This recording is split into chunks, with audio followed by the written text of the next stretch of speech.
Hi, everybody. Hey, how you doing? I got a heavy night of movies. I got Live by Night and Patriots Day after this. They didn't, I gotta wait for Monster Trucks and Bye Bye Man for tomorrow. Yeah, I think maybe you should have split those up. Unfortunately, you aren't able to, but maybe one heavy and one piece of shit each night. You know what? Bye Bye Man actually does have a Thursday screening. Monster Trucks doesn't, but Bye Bye Man does. The problem is they decided to put it at, normally screenings like this, one will be at like 7 and another might be at 10. What they did with Bye Bye Man was they put it at like 8, which would mean that would be the only movie in a weekend that like 5 movies come out. I'm like, no, I'm not. I'll see Bye Bye Man the next day. Fuck Really? you, Bye Bye Man.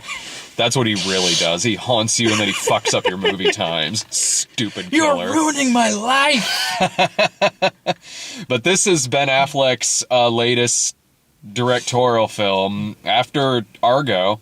Yeah. It's not getting, from what I've seen, not getting the greatest reviews in the world, which is unfortunate because I want there to ever be a bad Ben Affleck directed movie. I've loved every single movie he's directed.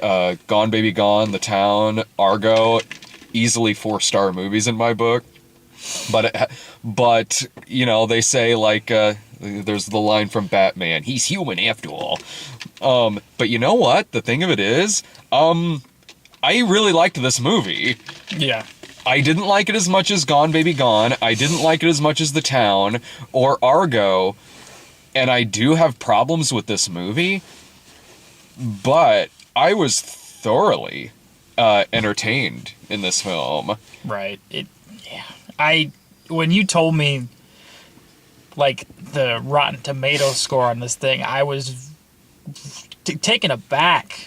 I looked that up after we saw the movie and was like, I really wanted to come into this movie fresh. I really, really did, beyond the trailers that I saw for it. Right. So afterwards, I was like, I'd heard some like mixed things about this from like Brian talking about like early screenings, but I was like, yeah, okay, well, I mean, I could still end up really liking the movie. Right. And there are problems with this movie. There really, really are. And it really, what it comes down to in terms of the issues I have with it is that, you know what? Some movies just need to be 3 hours long. And honestly, Ben Affleck, especially after Argo and the awards that movie got, Ben Affleck should be given faith to put out a 3-hour movie. Because I'm honestly positive that there is like a 3.5, maybe more hour version of this movie that's a fucking masterpiece that would probably be like the best movie he's made yet. And what this feels like to me is sort of like, you remember when there was a 2-hour cut of Once Upon a Time in America? Oh, Jesus. Now, granted, this isn't as bad as that, as like that cut of Once Upon a Time in America, or that like 2.5-hour cut of Heaven's Gate. This really does feel like it's a series of great scenes. Like, there's not a scene in this movie that's, oh, really, we're going back to this again? Jesus. That shouldn't have happened. Short fucking leash on that. Damn. That's not happened yet in this car. That takes me back. Using Jillian's car again. Anyway, fuck, what was I saying? A very good sequence of scenes. Yeah, it's like there are great scenes in this movie. Like, not a scene wasted in this film. Every scene feels very important, but because this really feels like it's cut to 2 hours to fit in more screen time, it feels like it's a series of great scenes held together with Scotch tape. Yeah. Like, that there are parts that are just kind of missing and filled in with awkward narration. Yeah, expositional jumps. Yeah. Consider, I mean, you're talking... The movie starts at 1917. That's a prologue. It doesn't actually start in 1917. It actually starts in 1927. Uh-huh. And it takes course over 11 years, Mm-hmm. because I think because it ends a little bit like they have a little there's a vignette, like one of the movie reels showing Hitler Mm-hmm. rising to power, which would have been the late 30s. So you're talking over a decade, Yeah. and it really does like it narrates, and then 3 years later, and then it narrates, and all of a sudden it's another couple years, and there's no, I mean, the scenes that are there are really good, but you're missing some meat on that. You really are, especially in the first act of this movie, because the first act of this movie feels like it's a hacked together race to the second act. It would be like if you took the first act of The Godfather and just chopped it to shit and raced it to the part where there's the assassination attempt on Vito Corleone. Like, yeah, or even just where Michael takes over. Like, I don't even want to say that. Or like, even to when he goes to, like, Sicily Yeah. or something. Like, just a race to that. And because of that, the first act of this movie, it's like, I barely know who these people are. I really am having trouble kind of following the motivations of a lot of people. Like, okay, so these two were sleeping together. Okay, they're in love. Okay, am I supposed to be rooting for certain people in this? I'm not really sure. It's just racing me through this with exposition, and you can tell that this was cut, that this was chopped down. Oh yeah, and I mean it's also, I mean, anytime you get something adapted from a novel, Yeah.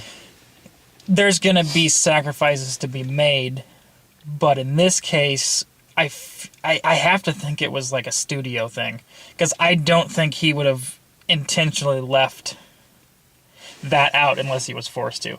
I don't think Ben Affleck, I think he would have probably liked to make a more bountiful movie. I don't know if that's but a movie that has more into it than just boom, boom, boom. Okay, now we're down in Florida. Oh. Now the movie can lengthen out a bit. Exactly. And once it gets to that second act, yeah, Yeah. I mean, it still feels like there's probably stuff that's missing, stuff that's cut out, stuff that could easily be fleshed out a lot more, but it's at least flowing a lot better once it gets to that point. And you can tell that there's a lot of stuff that's cut just to get this to about a 2-hour running time. Right. And this is a movie that it had like a limited December release with a wide January release. Obviously, they're trying to get it some award recognition. I don't know if it's going to get it, but because of that, like, wow, you really should have just let this be a 3-hour movie. Even if it's more than 3 hours, you really should have done that. Yeah. Because in making it like this, you're making what should be a masterpiece into what is probably going to end up theatrically being kind of a polarizing film. It might get some award notice, maybe in the technical aspects, because it's a gorgeous film. Costuming, design, production design, things of that nature, because they do well to get all that, but I don't know, maybe it was Affleck's decision. I find it hard to believe, with what he's done in the past, that would be such an oversight. I know what you mean. It'd be different if he had put out a whole bunch of stuff that was subpar, but his track record has been, it's been really good. He's proved that he knows movies, he knows storytelling, he knows filmmaking. Right. And this movie, again, is gorgeous. Like, the cinematography alone is worth the ticket price. And even like we said, there are scenes that are great. Like the shootouts are fantastically done. Yeah. The dialogue is great. This has snappy dialogue. The back and forths with characters, the sudden bursts of violence after like kind of quick little funny asides with stuff like, are you sure that's a Southern thing or is it an asshole thing? Yeah. Lines like that. And there's like the sequence of when it gets to the second act and things are fleshed out more, there's great shit in this movie. Yeah. Like, I was always even in the first, when it gets past the first act, even in the first act, I'm like, okay, I do want to see where this is going, and I hope to God it slows down a little bit. And then when it does, I was always enthralled about where this movie was going next. Yeah. I was I was entertained. I was laughing. I was kept in suspense. There's the sequence where they fight against the Klan, and he goes into that Grand Wizard's office and just pops him in the head. Yeah. That sequence is great. Them going up against the religious woman who has practically started her own cult. That's enthralling. But again, it's like you're watching parts of what is probably a 4-star great film. Yeah, vignettes from a much bigger movie is what it is. Or if you condensed a season's worth of Boardwalk Empire into 2 hours. You know? It's, Kinda. yeah. So, it's one of those movies where, there's a lot of films that drag with the expositional parts. Mm-hmm. This movie doesn't do that.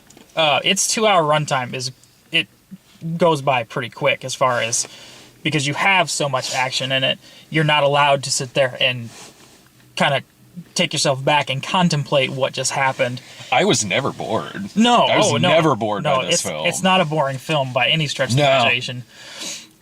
Ben Affleck is great too. Yeah, he is, man. He knows his shit, and he loves Boston, man. He loves fucking Boston. I mean, for good reason, but still. There are some great supporting characters in this film. The performance Elle Fanning gives is haunting. It's this former heroin addict sort of cult leader. She is scary in some scenes. And then that's another thing where it's not fleshed out.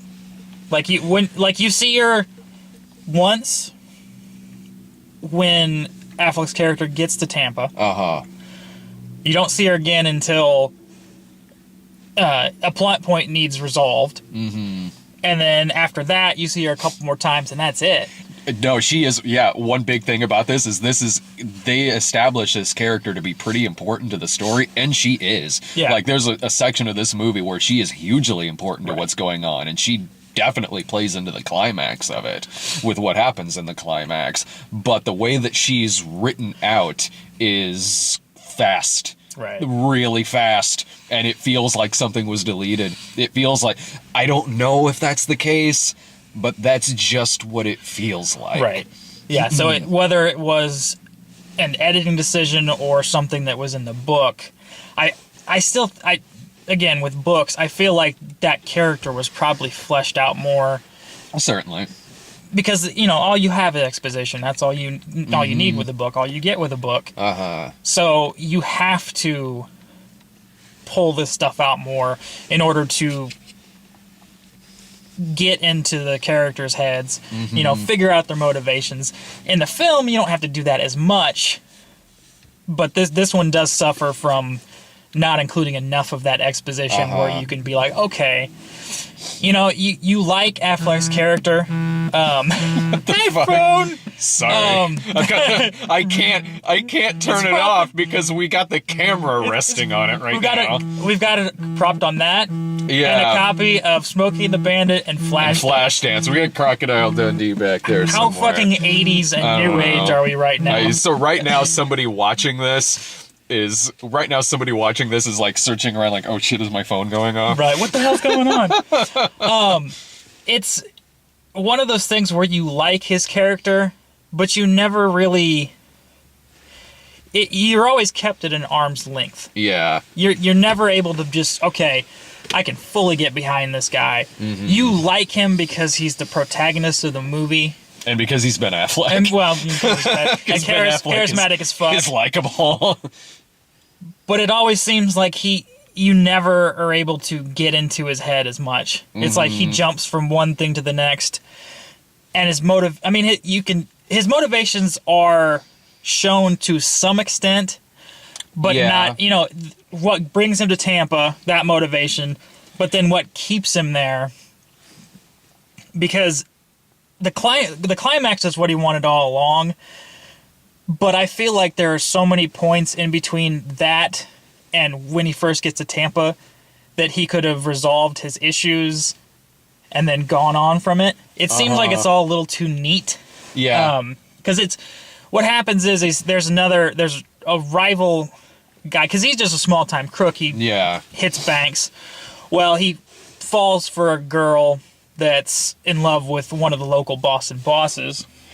Which one flaw about this movie, real quick, one flaw about this, and this would even be existent in a 3-hour version of this movie, is, yeah, of course you're gonna get caught sleeping with the boss's wife, because they are not subtle about that. Oh, no. He is taking her to the fanciest fucking restaurant, like... In public? Of course somebody's gonna see you. Yeah, that was something that kind of stuck out to me. But yeah, he admitted, like, in the narration that it was dumb. But that they were in love. Well, so she sells him out, and he gets his ass beat. Mm-hmm. He almost gets killed. He does almost get killed. His dad, who's a cop, saves his ass, but then he gets thrown in jail for the crime he'd committed earlier in the day. So, and then that's where another jump cut. So you get there 3 years later. Yeah. And that's all in the first act. That's all in the first act. Yeah. And you're right, because you're like, okay, I do know the motivation of this guy wanting revenge and everything, but you've raced to this plot point, so it's like, I know what his motivation is because you've at least kept that in, but I don't know much about this guy, so, I mean, yeah, when the movie actually slows down, you grow to like him a bit more, but man, does it fucking race to this point of the movie. The characters just jump in and jump out. Like you said, Elle Fanning's character jumps in, jumps out. The Boston boss jumps in and jumps out. It seems like it's only when it's appropriate. Well, it makes it feel very episodic in that sense. Like if this were a show, we would have an episode devoted to the Klan. Right. We would have an episode devoted to Elle Fanning. Exactly. And then the finale would be what it is in this movie. And you're right about that, because of the pace that this movie is given. His girlfriend, who's the Affleck's girlfriend in the movie. It is, God damn it, Gamora. Oh, Zoe Saldana. Zoe Saldana. When she first popped up, I was like, is that Zoe Saldana or is that Tandy Newton? Tandy. I don't care, either one. Just come to daddy. No. I need to. Can you hold this for just a second? Woo! I need to. It's like Indiana Jones, he's man. Call me back again. Oh God, it's shaky cam. I'm so sorry. Sorry. I have to send this message, or else the phone is gonna ring again. Well, here, we'll just do that, and then I'll just. We'll just lean down. Okay. What a crick in the neck. Good. All right. Bam. Maybe. Oh, for the love of fucking God.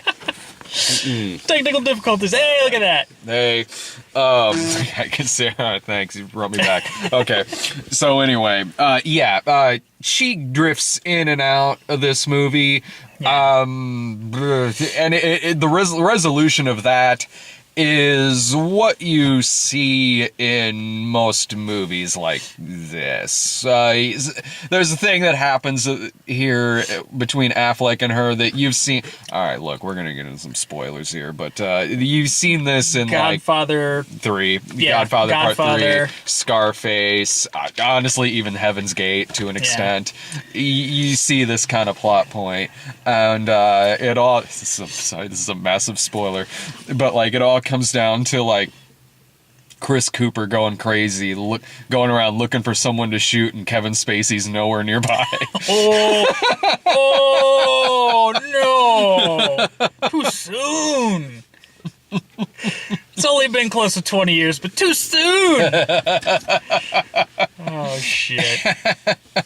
And so that's a little predictable in that sense, but you know what? The positives of this movie are still there. Like we've said, it's never boring. It's fantastically made. I had to use the restroom at one point in this movie, and I hated having to do that because there are such important things in every scene for this film. Yeah. And it's a fantastically entertaining movie that I hated getting up to leave. Yeah, because you leave and then the Klan shows up. I'm like, what the fuck is this? Yeah.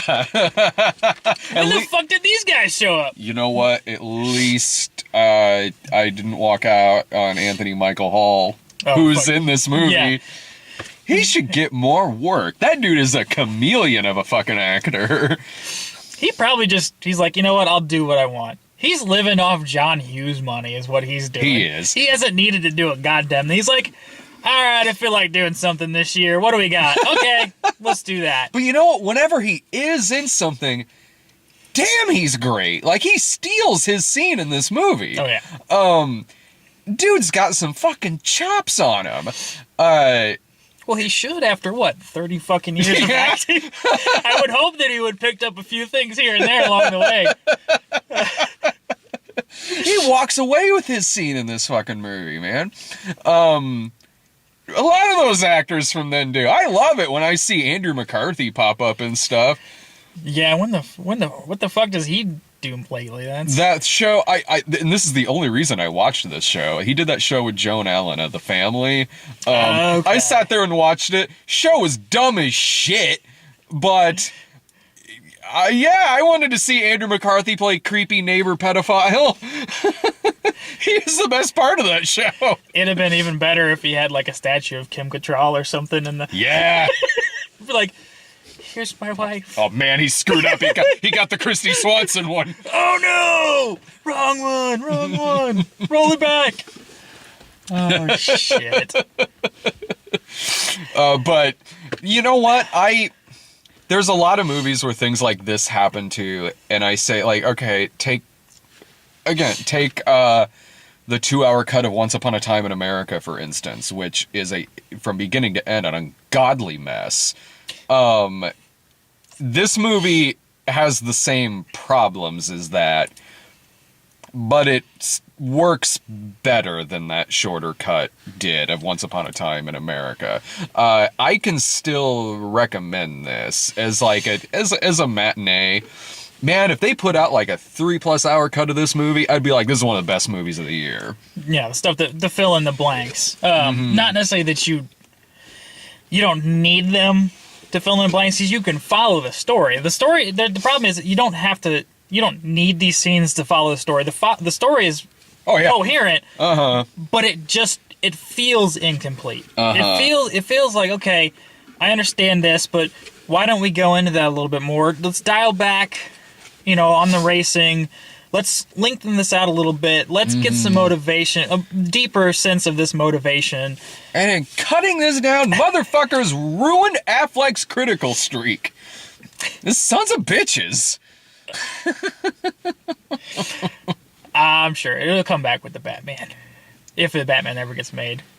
If he still stays on as director of that. Please do. We need something. Yeah. I hope he fucking does. His reasoning for I read something about this where he was like, they want me to deliver it by a certain date, and I don't think I can. So like he's like, I'll still play Batman, but yeah, I have standards, motherfucker. He's like, I want to make this film good. I don't want to make a cheap piece of shit film. So I hope that Justice League does well enough to where they're just like, okay, get what you need to get done, get it out there, take your time, because I want dual comic. I want a DC Marvel thing, because when one is good and another is good, the competition there just makes everything better. It's like everything else in this world. Competition makes things better. When you see someone make, right now Marvel's just like, well, all your movies are bombing, so we can, they're becoming derivative. They're really they're not bad, but there hasn't really been a changing of the formula as of yet with Marvel movies. When you go into Doctor Strange, you know what you're gonna get. And I like that movie, but let's admit that movie's formulaic as fuck. Oh yeah. Like, look, I didn't like Batman v Superman, but you know what? I will say, quality of that movie aside, I will say it was non-formulaic. Like, that's very true. Yeah, like they went out there with it. Yeah, it took a chance in that regard. To me, it didn't succeed, but I'll at least say that. But right there is an example of, like, you can have a movie that's formulaic as fuck and a movie that's not, but the movie that follows the formula almost to a fault will still turn out to be a decent movie, which Doctor Strange did. And you have Batman v Superman, not formulaic at all, but is a goddamn mess. Yeah.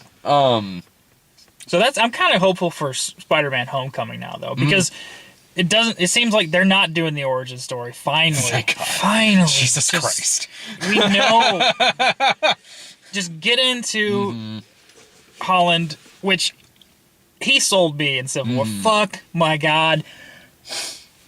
I'm going to get shit for this, but I like Tobey Maguire in the first two. The third got a little off track. But the first two movies, I really liked him. I liked Tobey Maguire's acting. I like Garfield's wit.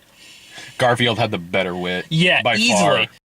I feel like this is an amalgamation of both of them, and I think we're going to have the best Spider-Man yet. Yeah, I think so. And he's the youngest, which... That to me was a good, like, they don't have a 25 or 28-year-old doing it. They have a guy who's, they have a younger guy. And he acts like it because he's still in that age where he knows what's that like. And I can't talk anymore. But And just his scene from Civil War, he was my favorite Spider-Man. Easily. Spider-Man. And god damn you, again, with the fucking, Marissa Tomei is Ant-Man. You give me such a weird boner. Because I'm just thinking of Ant-Man, thinking old Ant-Man, and I see Marissa Tomei, and I'm just like, fuck. Dude, no. I'm so conflicted right now. Not me. I accept my fetishes. What do I have left to lose? Octogenarians need love too, baby. I want that on my gravestone. But anyway, apparently that's how I die. But I gotta head in and see Patriots Day. Right. Anyway, final thought about this. You know what? There's enough good about this movie that I would recommend it as a matinee. Easily. It's not a complete film, but it's not a terrible film either. And it's underrepresented in the reviews, I really think. And I'm sure probably some of the reviews probably have the same complaints. I bet they do, honestly. I just think they're looking at the faults without looking at the whole picture. And sometimes when you watch movies like this and review them, sometimes you do. Sometimes you get a little too critical and you don't look at the film as a whole, and I feel like probably some of the reviews out there are doing that. And I've been guilty of the same thing. I know. Everybody we has. all are. Oh, yeah. But I think it does this film a disservice. Just sit back and watch and enjoy. And if you do that, if you do that, you're going to have a good time. If you go in trying to pick apart, okay, why is this not expanded upon, then you're going to start to see cracks, and the movie will still be good, but not as good if you just kind of sit back and just watch. And still keep an eye on the positive things about it. But yeah, so tomorrow, I got Patriots Day in a bit, and tomorrow is Bye Bye Man and Monster Trucks. Oh, Jesus. See ya.